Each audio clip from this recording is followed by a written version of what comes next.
राधे राधे, जय श्री राधे।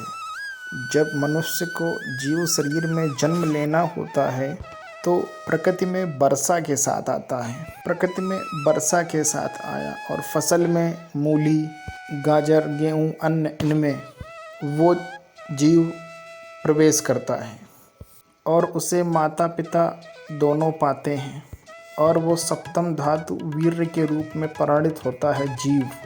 वो वीर्य कण के रूप में माता के उदर में प्रवेश करता है।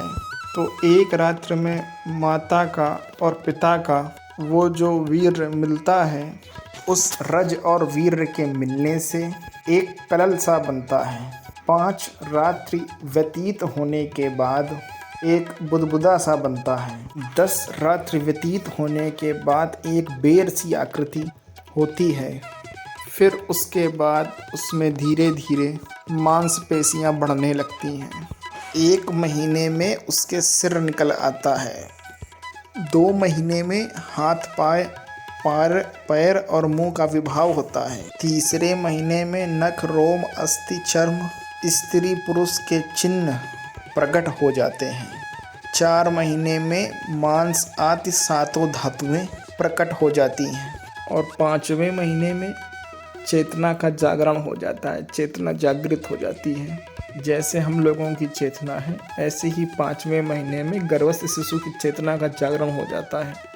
वो जीव है लेकिन चेतना 5 महीने के बाद माता के गर्भ में। अब उसे भूख लगती है, प्यास लगती है। गर्भ के अंदर की जलन और पीड़ा जो सूक्ष्म जीवों की 6ठे मास में वो जीव माँ की कोख में झिल्ली से लिपटा हुआ एक कीड़े की तरह वो तड़पता है। उस समय माताओं को कड़वा और खट्टा पानी की लालसा होती है, जिससे उसके अंगों में जाकर के भयंकर जलन होती है, असहनीय पीड़ा होती है। ये है भोग।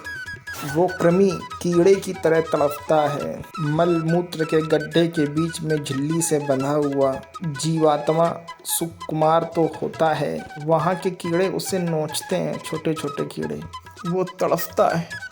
माता प्रसन्न होती है जब बच्चा हिलता है, परंतु उसकी दुर्गति हो रही है, वहाँ भयंकर कष्ट पा रहा है। ऐसा क्लेश होता है कि वो जीवात्मा जो गर्भ के अंदर है वो क्षण क्षण में बेहोश होता रहता है।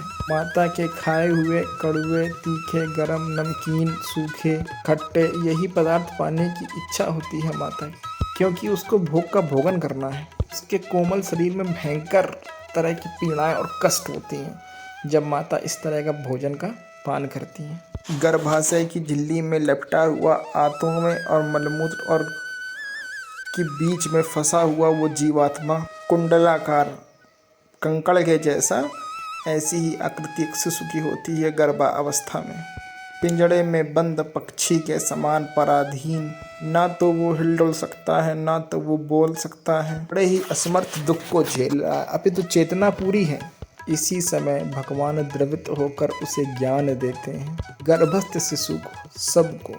जब ही उसे ज्ञान होता है तो उसे सैकड़ों जन्म के कुकर्म उसे याद आते हैं। कई सौ पुराने अपने जन्मों के कुकर्म जो उसने किए हैं वो उसको याद आते हैं। अब महान अशांति उसके शरीर में और भयंकर पीड़ा। कुंडलाकार शरीर है, यहाँ वहाँ हिलने की संभावना भी कोई नहीं है। अब 7वां महीना जैसे ही आरंभ हुआ तो शिशु के अंदर ज्ञान का उन्मेष हो गया। वो बालक फिर विनय करता है कि कोई भी अगर इस जगत में कोई भगवान है तो हमको इस बंधन से मुक्त करे, हमको इस भवजाल से बाहर करे, क्योंकि जो असहनीय दर्द और पीड़ा, वो कष्ट को झेल रहा है वो जीवात्मा, इसलिए वो ऐसा करता है कि केवल एक बार निकाल दे यहाँ से, बाहर जा कर के मैं भजन करूँगा, प्रभु में लीन हो जाऊँगा। इस प्रकार एक शिशु अपने 8वें से 9वें महीने के बीच में इस धरती पर पदार्पण करता है।